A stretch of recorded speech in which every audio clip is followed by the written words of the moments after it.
What's up, everybody? My name's Jamie Pagliei. I am the Philly sports guy, and you are listening to Awaken Nation with Brad Zales. A huge shift is taking place on planet Earth. People seem to be waking up. Tired of the way things used to be, they are creating something brand new and changing the world we live in. My name is Brad Zales, and I get to sit down with the next generation of idea makers, the disruptors, and the game changers. Everyday people just like you and me from all over who are doing amazing things to Awakened Nation. Hey, everybody. I have a guy on the show today who has such contagious energy.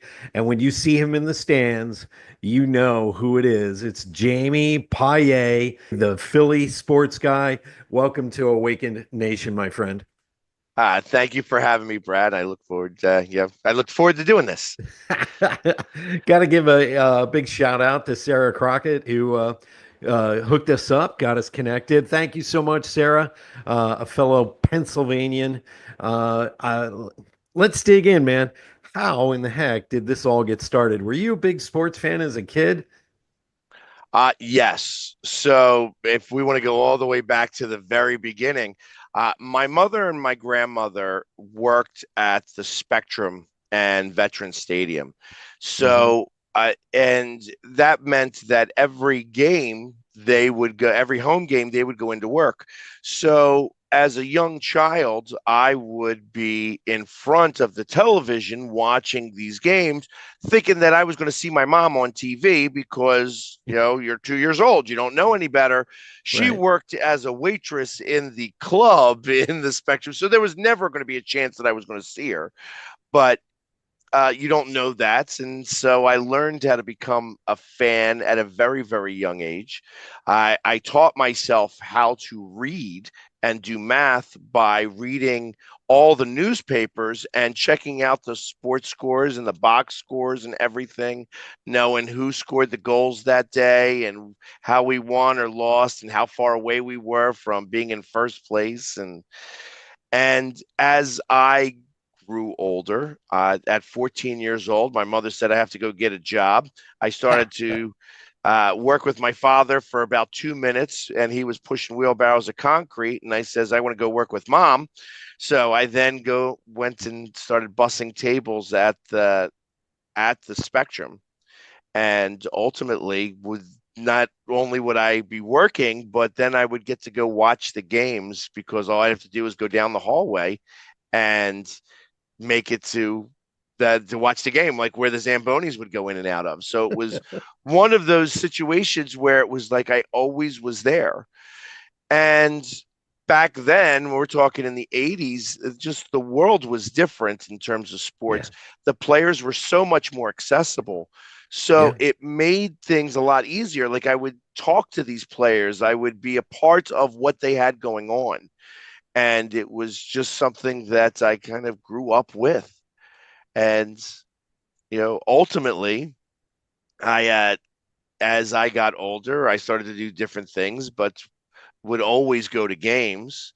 And probably about 25 plus years ago, I started going to Eagles away games and painting my face.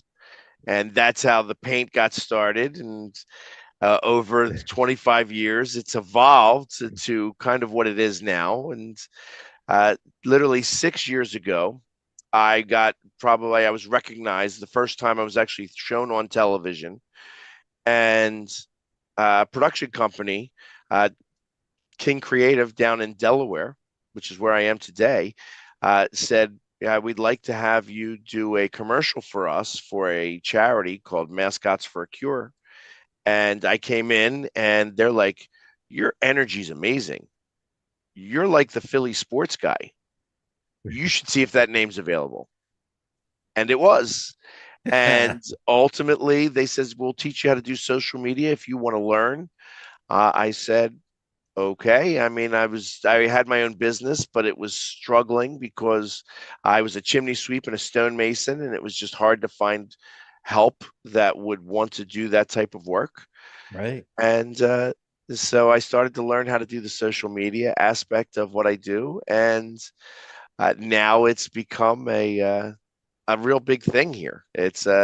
People are excited to see me at the games and excited when they see me on television, and it's I've become a little bit of a icon here in Philadelphia.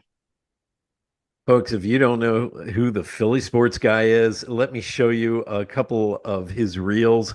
Roll the tape. What's up, everybody? It's game day, and it's brought to you by TickPick. The price you see is the price you pay, and we're at the Super Bowl! That's right, baby! Birds, Chiefs. Chiefs have won 2 in a row.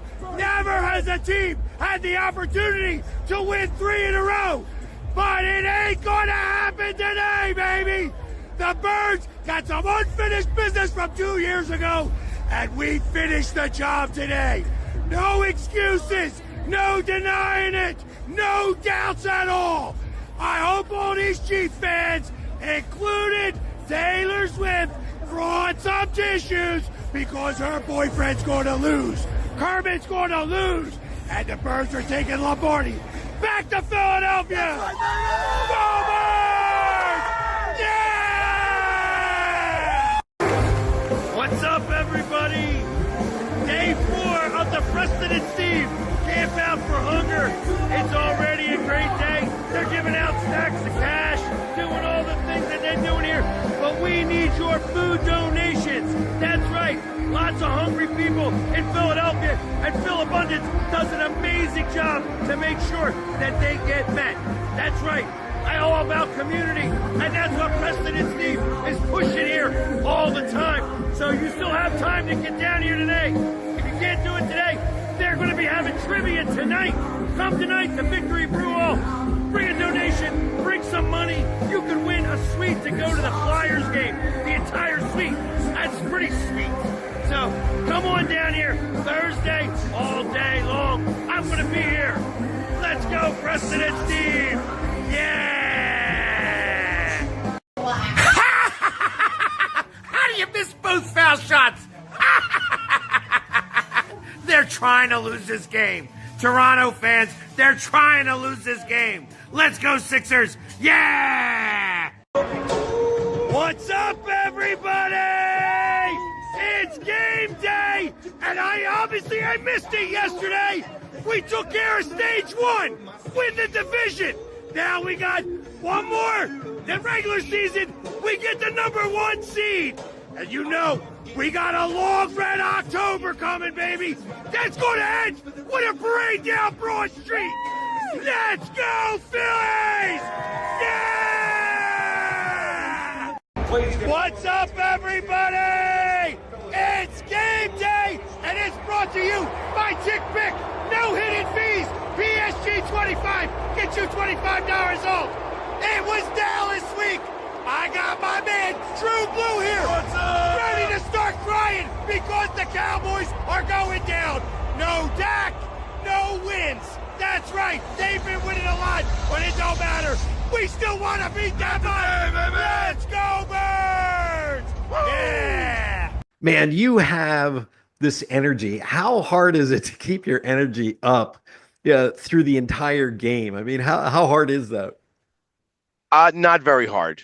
So the one thing that I would say that is not different is just because I have face paint on doesn't make me any different of a fan than I normally am. Mhm.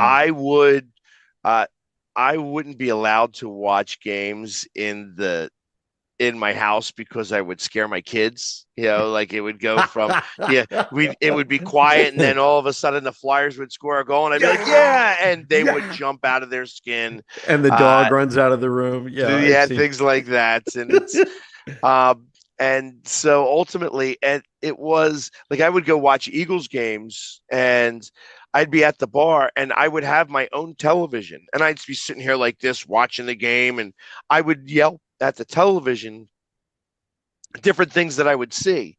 Well, at the bar, people would not only just come watch the game, but they would come watch me watch the game, and would start taking the things that I were saying and yelling at the television and start to call into the sports talk shows and use like verbatim things that I were saying in that show. And it wouldn't be something that you could talk about right away. It would be like next level conversations. Right. So it became a kind of thing where it was just like, you have a group of people watching me watch the game, and I'm by myself. They wouldn't have anybody stand next to me because I was that guy yelling at the television all the time.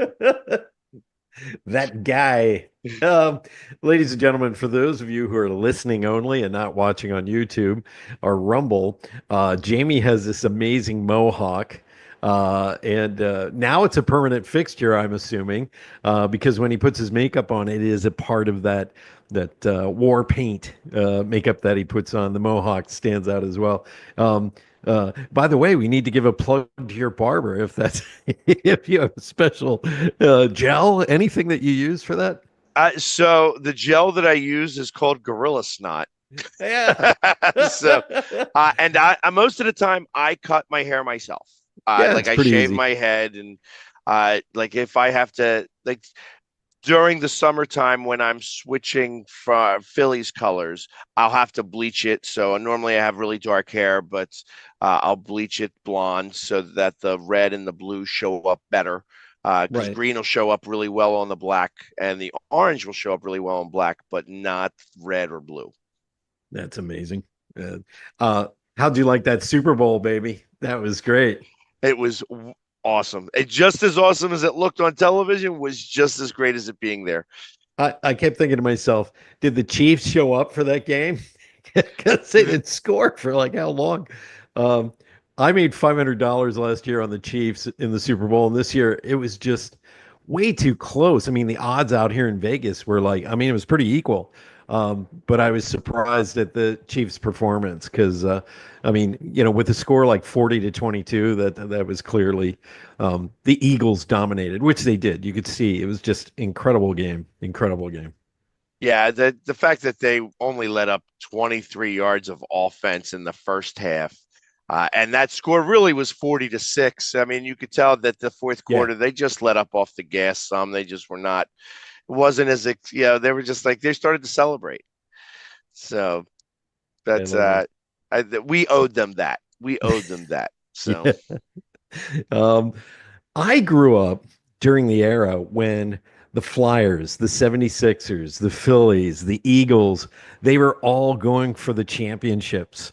And it was just one of those eras where it was literally magic.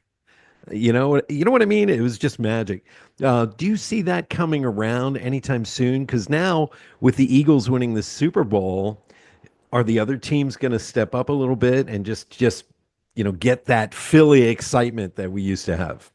Hey, I wish it could go back to 1980. I mean, that was one of the years that kind of helped broaden my horizon on becoming a fan because, it was like we went to four championships in a row. We only won one of them, but we were at the Super Bowl. We were in the World Yeah. Series. We were in the NBA championship.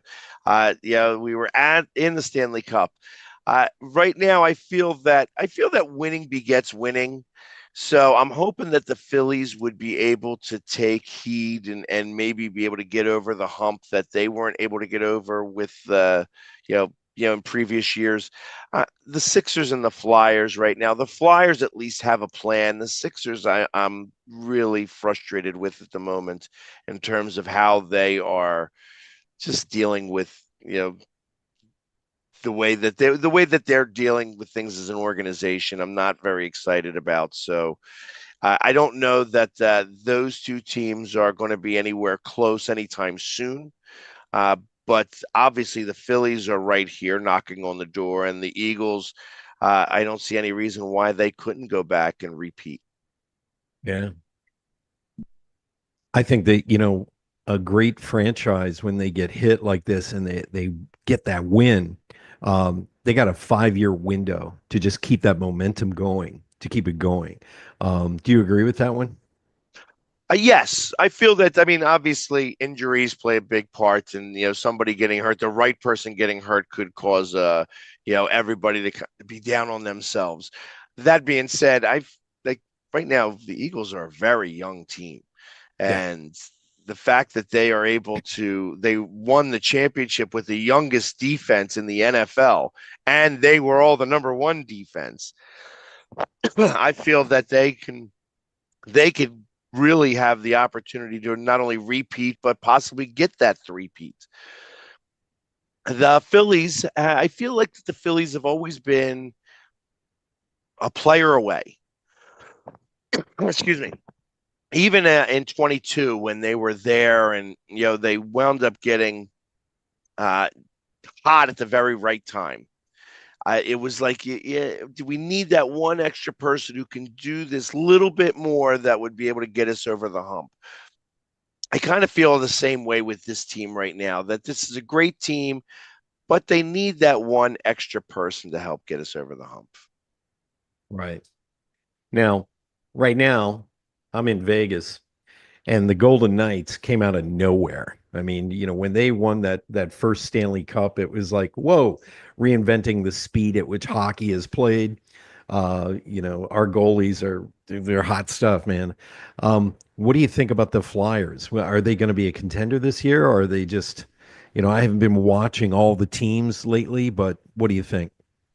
I've been saying to people that the Flyers are 2 years away from being a year away. And I feel that they just don't have, they have a lot of youth.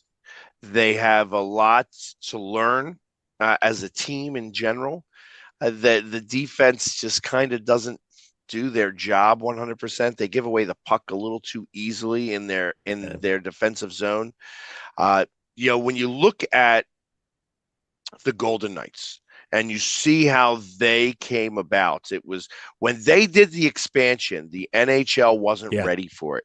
And the Golden Knights took advantage of that. When Seattle came in, they were a little bit more prepared because they saw what just happened with the Golden Knights. So Yeah. Vegas was very uh, eye opening to the Yeah. rest of the NHL. And they put together an amazing team, like an all-star team right away. It was like, okay, we're going to get a A level players that nobody wants anymore, and B level players that nobody thought to protect. And they really did a great job building the team. And I'm surprised it took them 3 years to win the cup. What's funny? I've been to hockey games my whole life, and when I went to my first Knights game, I couldn't believe the speed at which they were playing. Four men in, four men out, boom, hitting goal off the ice, on the ice. I was like, "What the hell just happened?" And I felt it forced the rest of the NHL to change the way they obviously played. They had to, and then you see franchises like the Avalanche, the Capitals, the Wild. They're all like invested in speeding up the game, and that's why they become such rivals here in Vegas. It's really incredibly exciting, and I definitely hope the Flyers are in on that because I always will have a love for Pennsylvania teams. Always, I grew up there. I grew up right down the road in Lebanon, Pennsylvania. I want to go back to a little bit of the nostalgia. I remember when my dad would drive me to Vet Stadium, and we would go and watch the Phillies play.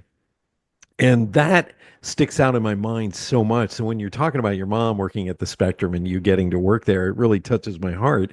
But my dad was hilarious, and I want to talk about your father. My dad was all an immigrant, from Hungary, first generation born here. So we would buy a Coca-Cola in the stands or whatever, but he wouldn't let me buy the pretzels in the stand. He said, "Wait till we're driving home." He says he would get them on the street. He goes, "They're better quality." Do Yep. you remember that? Did you ever Yeah, go to where the they would game? have them under their arms. They Yes, would hold them yes, under their arms, and they'd sell them right at the. right. And then they would have did you get the lemon drop drinks or whatever? They would actually have a stall made of lemon candy in lemonade. You could get those as well on the Yep, street. yep. But yeah, did you ever go to the games with your dad at all? I was never really with my father. It was with my mother or she would allow me to. So my father worked in construction, and he Oh, was all yeah, like he was a union concrete finisher, so he was yeah. working all the time. So my mother would, on occasion, like, one of the stories. So she worked. It was a union job as a waitress. So you worked in the Spectrum, and then you would also work at the Vet. And at Hmm. at a young age, I was like one of the funniest stories that I always tell is that when I was like 6, 7 years old, uh, my mother had to bring me into work because my father didn't get done in time, and she didn't want to leave me at home by myself. So Right. she brings me into work, and one of the bartenders got done setting up early, and he's like, "I'm going to take him down to the dugout." Now, mind you, this is 1979, 1980. Yeah. So to think about how a bartender who happens just to be working at what was called the Grand Slam room at the time is going to go down and be able to get into the dugout is unheard of nowadays. Today, especially, yeah. No chance is that going to ever occur. But here it is. I'm holding the hand of a guy who I don't barely know, and I'm like 7 years old, and I'm meeting like Mike Schmidt and Pete Rose and Larry Boa and I'm standing there and I'm in the dugout and I'm meeting all these guys. And here comes Greg Lazinski. And this guy looks like a monster to me, standing in front of me. And I remember the bartenders tell me, and this is the bull Greg Lazinski. And I'm looking up at him and he looks down at me and he goes, "I eat kids for breakfast." Puts his hand on my face, pushes me out of the way, and just kind of walks past. And it's like I'm sitting there and I'm like shaking because I feel like he's about to eat me.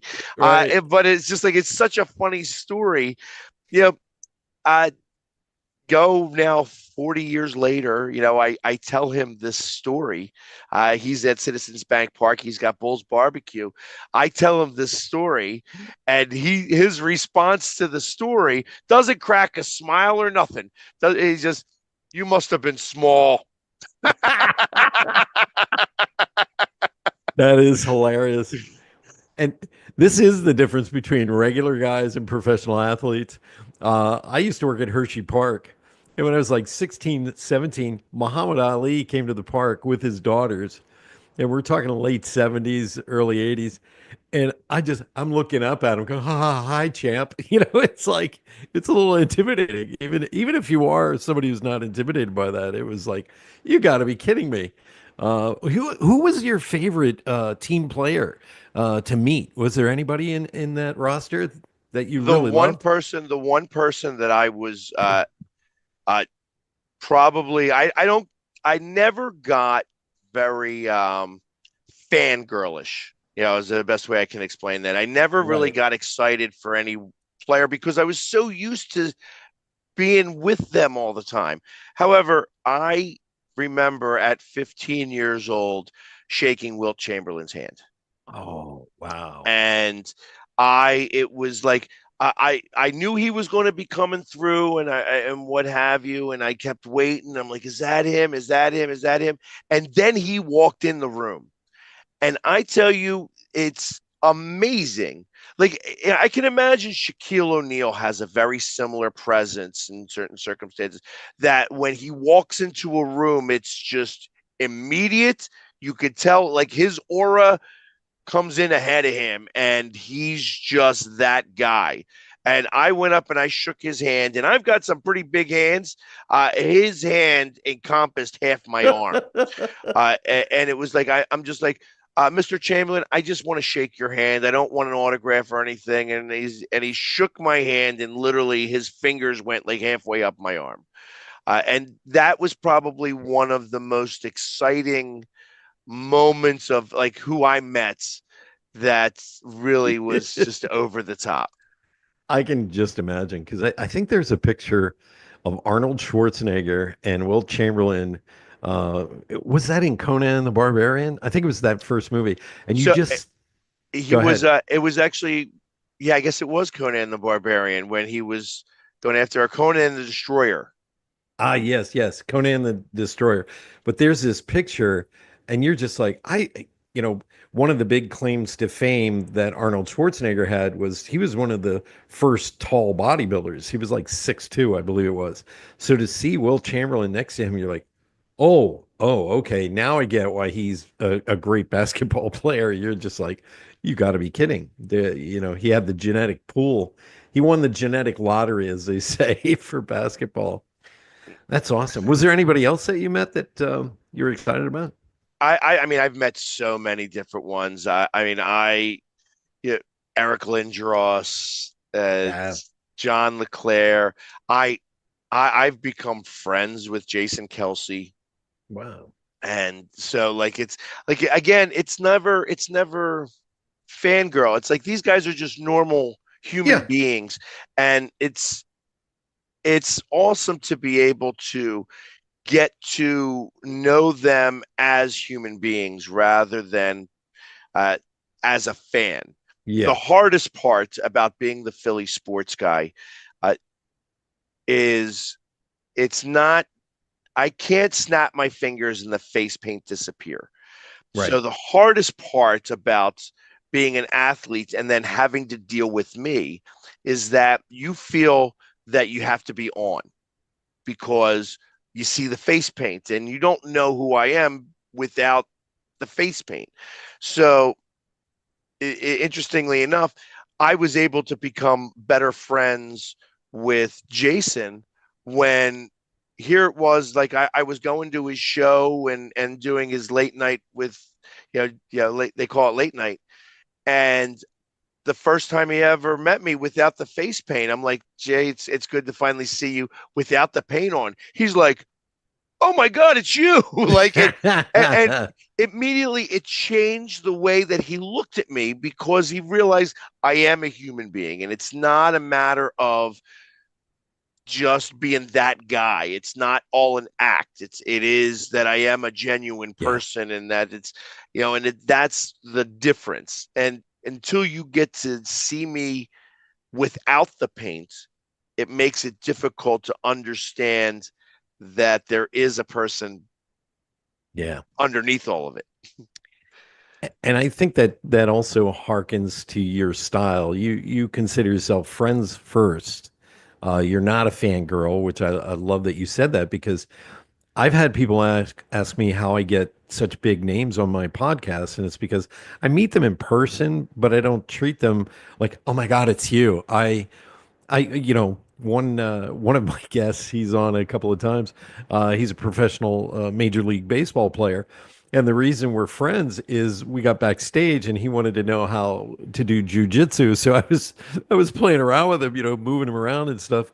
But then he went to sign autographs, and I'm just like, whoa, there was this 40-foot long line. I said, is it like this all the time? He goes, oh yeah, it's crazy sometimes. I treated him like he was my older brother, just hey man, and I would tease him and I'd make fun of him a little bit. And to this day, I think those people I have on speed dial simply because I'm not uh, you know a, a fan person. I consider them a friend first. I would help them with any advice they ever needed, if they ever needed, and I ask them deeper questions because of it. Because I don't have that glaze in front of me. Do you find that that's true with you and your relationships with some of these players? Yes, I like to go beyond the superficial questions. They get those asked all the time. Yeah. The most you want them to be able to answer, like when you do get a few moments of time with them, you want them to be able to answer something a little bit more in depth. And then you also like you want it to be memorable. You want it to Yeah. kind of stand out. Like so it's like where you could go up. One of the things I laugh when every time I see Roger Goodell, who is the Yeah. commissioner of the NFL, and it's like one time I went up to him and I said, "Hey Roger, I'm going up to take a picture." I'm like, "Hey Roger, I need to borrow the company plane. Is it all right if I take it out for a little bit?" He looked at me and he's like, "What?" I'm like, "The company plane. No, I need to go. I need to go somewhere real quick. I'll be right back with it." Yeah. And he laughed because obviously it's like that's not something that he gets asked all the time, Right. and then of course later on he then wants to do the same thing to me. He goes, hey, do you keep that stuff on your face all the time? And my response is no, it messes up the pillowcases. So it's like Nice. it's that type of interaction that remember now I'm remembered. So Yeah. every time he sees me, he's like, "What's up? What's up, PSG or Jamie?" And Yeah. yeah, that's what makes it. And that, like I says, I care more about how they live their lives when they're not playing sports. Like what are the causes that they are interested in doing? How are their Yeah. families and things of that nature? And that's where I feel like that uh, it gets lost a little bit when you're an athlete that you're so used to having to answer all of the common questions and Yeah. getting beat up whether you had a good game or a bad game and stuff like that. And and then you just when you get humanized, it's actually a lot more respected by them. Yeah. I agree on that one. Um, I want to dig into this because a lot of the fans of my show, they're also entrepreneurs. So they're going to be curious about when you started doing social media. What did you see that made the difference for you? Because I've watched your stuff and it's contagious. Let's put it that way. It's contagious. It's fun. Your energy is off the hook. And then you have different styles of paint for each team. So what started to happen? I want to hear what you did and the results of all this. So the design has evolved over time. I mean, and it Mhm. was with through the Eagles that it really started to uh, turn into something that now is what I do all the time. Right, The hardest part was obviously I've had the Mohawk now for 12 years. So I've right. been wearing the Mohawk now since my 40th birthday. And it was like, okay, so if I want to do this, because I was doing it for the Eagles, but I wasn't doing it for the other teams yet. And I was like, well, I have to have a similar look. Yeah, I think about different things like McDonald's. McDonald's doesn't have the best hamburger or the best Big Mac, but they are consistent all the time. And Yeah, that's what you needed to find. I needed to find that consistency. So it was like, okay, the mohawk, the eyes, and the goatee are always going to be the same color. And then this would be the other color, the whatever the jersey is. And I'll just match my jersey. So and that's how that became. It kind of evolved because initially I was doing a lot of Eagles stuff, but I was like, I'm not the Eagles sports guy. I'm the Philly sports guy. yes, And and then I started to go to the other events. And you first, it's like first people don't understand. And then comes the haters. And the haters come, and it was very challenging to keep my mouth shut because one of the things that I'm really big on, and we'll probably talk about this a little bit more later, is I'm very big on bullying and yeah, against bullying, like fans against bullying, fans against violence, and being from Philadelphia, not everybody feels the exact same way here, as Philadelphia has a very strong reputation. That being said, when you're on the internet and you're learning social media, you get the bullies are the are more loyal than your followers. right, The ones that want to troll will sit there and they'll watch your video 7 or 8 times to figure out what to pick on, where the people who love you will just like and move on. And it took a while for me to learn that. And I would yeah, respond to the hates, and when you respond to the hate, you're the one that winds up getting banned. You're the ones yeah, that winds up getting kicked off. And it took probably a year to learn how not to read or not to respond. Because ultimately, like I started to respond, even fun, like where I'd call somebody a dummy or a dum dum, yeah, and then that became bullying. I'm like, all right, I get it now. You're just not going to allow me to respond. So you just don't right, respond.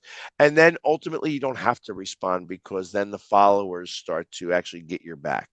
yeah, So it's been tough with yeah, social media, but because I have a really good background with patience, and I call it I call it an a-hole tolerance. I have a really strong tolerance for those people because once you know what you're dealing with, then you've already won. And Yeah, that yeah. was kind of the biggest deal with that. The reason I'm laughing is when I first launched this podcast about 5 years ago, um, somebody came in on Facebook and left a review, and they called me a douchebag. Sorry to, to just put it out there. And I responded with, yes, but did you like the show? It's sort of like, because it's like, okay, you hate me. Obviously, it's a personal attack, but I had some great guests on. Come on, let's call it the way it is. So I take my hat off to you because it is so hard to not respond in this day of social media where people have just, yeah, done their thing. I want to ask you this. Was there a moment in the social media journey where you saw the leap take place? Because there is that moment. Like I just had, Dog the Bounty Hunter on the show. It went to 35,000 views, and it takes off. When was that? Do you remember that day? I do remember the day, but it wasn't a day. It was like a series of events.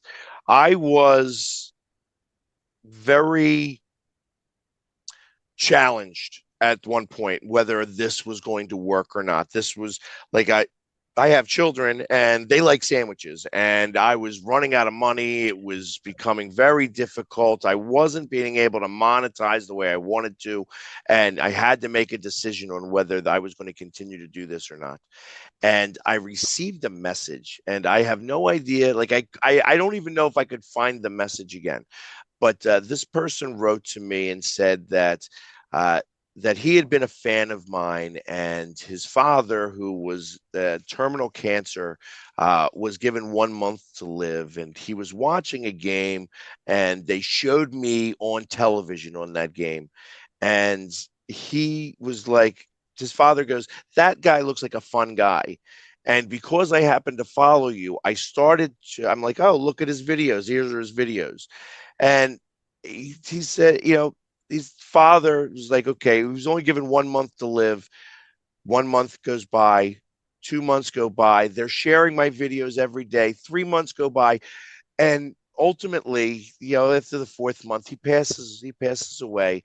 And he attributed his father staying alive because of watching my videos with him and sharing that time. And he said, you just have no idea what reach you have. And you can't stop doing this. He says, I see the hate. I see how people are talking to you, and you just can't stop because you just don't know how you are affecting other people's lives. And it was such a turning point for me. Very shortly thereafter, I'm at an Eagles game and we're playing against Tampa and Tom Brady and we're getting our butts whipped, and I make a video that's we're down by 17, but I didn't hear no bell. This game ain't over yet. And then the next video you see me making is me walking out of the stadium going, so the season is over. And somebody else took those two videos and mashed them together, and it went mega mega viral. Like had close to 50 million views in total. People were using the sound bites for something that they were doing, so it was like funny where you would watch girls with my voice, making a video and things of that nature. And that was the first viral video that happened, and it turned the corner. That was the turn of the corner. It was like, okay, I get it now. Now it's not always about how I do things. It's maybe how I got to go about this and how I feel about this. And I always said that the money would come, but it's, sometimes you need it to come faster. Well, Yeah. that was the first way it actually started. And, I've had a number of viral videos since then. Most of them have to do with me losing, but it's that, but that was the biggest turning point. Maybe that letter from that guy who Yeah, just gave me the pat on the back and said, "Hey, you got to just keep going," was the turning point. I agree. Keep going, Jamie. Was there a rock in your life behind all this that you could sit down and talk with and go, I don't know if this is working out? And they're like going, Jamie, keep going. You got to keep going, buddy. No, there wasn't. Interestingly enough, when I first got started, I first got recognized. My mother was in the hospital and she had COPD and emphysema, and she was the one who I did most of my conversing with. And I told her that I was going to start to do this, that this was going to be something that I go about now. And uh, she's like, when you were like 10 years old, you asked me, why don't people get painted up for other sporting events? Why does it only seem to be football? Uh, and I says, really? I asked that question. I says, well, what did you answer? She goes, I don't know. Go outside and play. Which is kind of, and she said it using a couple of expletives that, Italian families know how to I use. know. Uh, I know. so, but it was like she kind of was the one that said, "Hey, listen, if you want to do this, do this." Yeah. It's like I had Gary V just happen to be in my ear. That's who I was listening to at the time, saying, "If you do what you love, you never work a day in your life." And I'm sure millions of people have said that, or hundreds of people have said that before. But I was like, I love going to sporting events and I love rooting on my team. How do I make this a business? And it took a lot of work and a lot of time, but now I am in theory, the first ever professional fan. That's incredible. Ladies and gentlemen, you have to go to his website. What is your website? It's phillysportsguy.net. ThePhillySportsGuy.net. ThePhillysportsGuy.net. Go over there. You can hire him for your events. Jamie is, as you can see, really personable, a lot of fun. And today you're going to be doing some charity work. Am I correct on that? I am. So today is we are doing the state of Delaware, which is where, interestingly enough, the Philly Sports Guy was created. Is does a 24-hour telethon that raises money for approximately 20 different groups and charities. So it's a multi-purpose telethon. And I am going to be leading it off for them. So it's like I get the first hour and a half. That's fantastic, my friend. Excellent.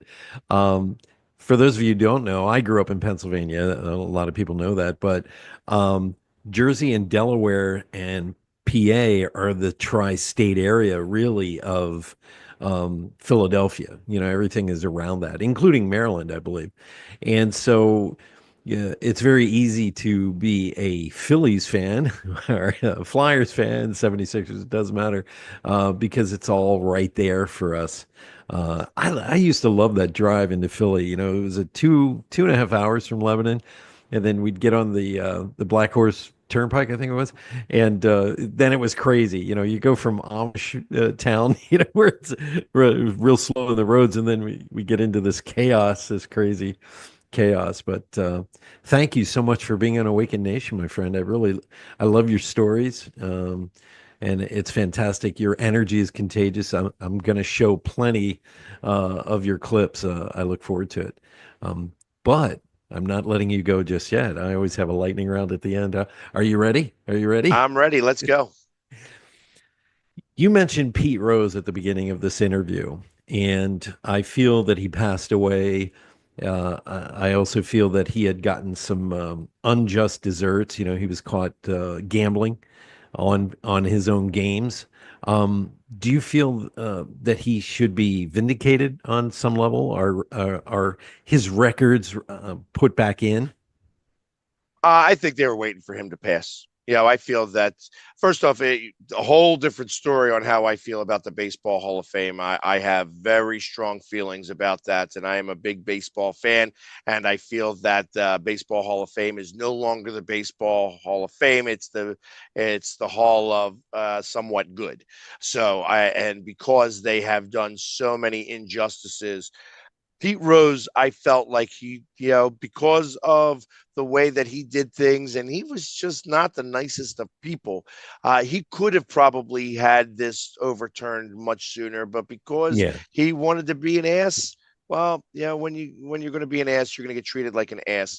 And they were waiting for him to die before they put him in. But I think he yeah, deserves to be in. He just didn't yeah. deserve any of the accolades of that. He broke a lot of records. For those of you who are listening who don't know who Pete Rose is, just do a quick Google search. Um, that was the era where I believe people played baseball all out. And these guys weren't making $1 million a year. This is way before the big contracts. Maybe they were making 350 grand a year, maybe the era of the Billy Martins who would get drunk during the game and get into fist fights, and Pete Rose diving into first base like Superman, Johnny Bench. This is the era where these baseball players they played hard, man. They played hard. And I do agree, he in the beginning he was kind of a jerk. You could see he would tell people off, but I got a chance to meet him years ago, and when his book came out, one of his books, and I saw a broken man. I saw a humbled man, a broken man, a man who had a lot of regrets in those eyes. And I do agree. Once he passes, they'll probably put him back in. So thank you for your take on that. My second question is, you're kind of an immigrant's kid, am I right? Your dad and your mom and dad are Italian Americans, but they were born here. But does your dad understand what you do? He does now. My father is still alive. He's 84 years old. He God loves bless. talking about it. He loves going, to the supermarket and seeing somebody who's got an Eagles and so he enjoys it.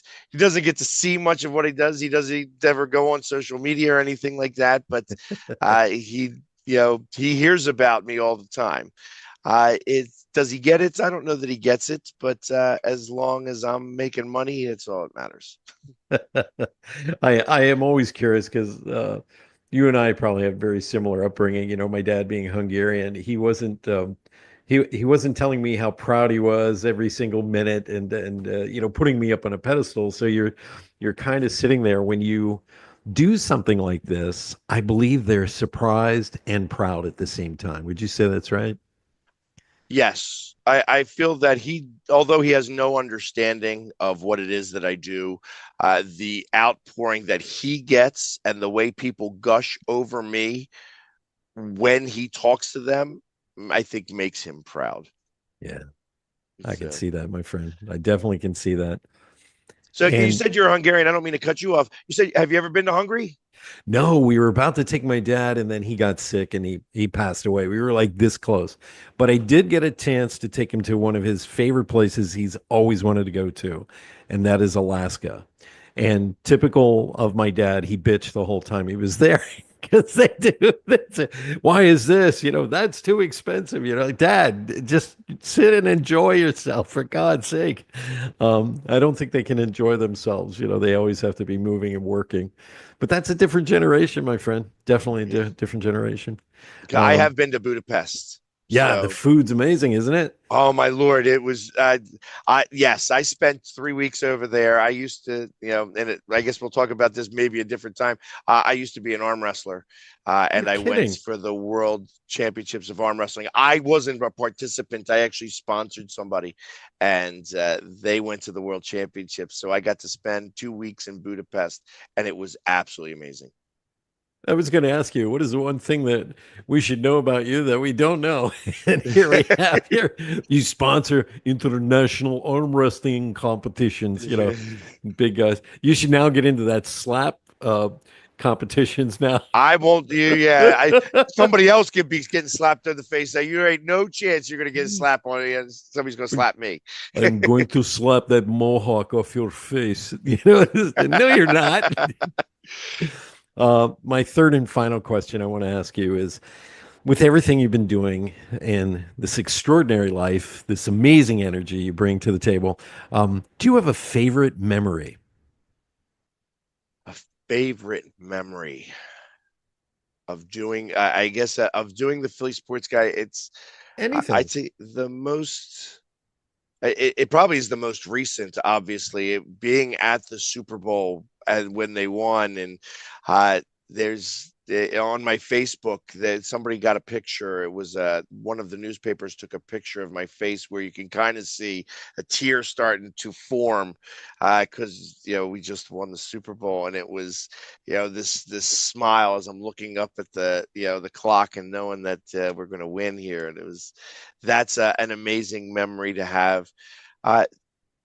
Going and really the best memories I have are the way that the people react to me and the kids react to me.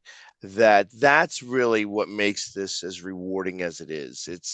It's not about me, and it's not about what I do. It's about how everybody else feels when they see me, and that's not something that many people get the opportunity to experience. There's so much negativity and hate in the world, and the fact that children and then their parents get all very excited when they see me, and they see me on television and they're like, oh, I know that guy. And I don't get to ever see that moment, but they share that moment with me when they see me. And that's what really, those are the memories. I don't ever remember the faces, and I tell people all the time, I says, it's usually the interactions are 30 seconds that I won't remember that they don't forget. And Yeah. it's those types of memories that keep me going and keep this still being a thing. God bless. God bless you, Jamie. Thank you so much for being on Awakened Nation, my friend. I appreciate you for having me. Thank you. You bet, buddy. Hey, everybody, reach out. Jamie Pagliei is the Philly sports guy. Go to thephillysportsguy.net. He's got all kinds of stuff up there, including his image with the mohawk and the Eagles paint on. It's really great. Yeah, thank you, my friend. Thank you for being on the show. It was my pleasure. Thank you for having me. Hey, everybody, don't forget to tune in next week. We're going to have another extraordinary guest here on Awakened Nation. Until then, bye-bye for now. Thank you so much for being a big part of the Awakened Nation movement. This is how you can help me and our extraordinary guests. If you guys enjoyed this episode, please like and subscribe and share this episode out on Facebook, Twitter, and Instagram. And let's grow this movement by word of mouth. Our success is because of you. Thank you, and see you next week.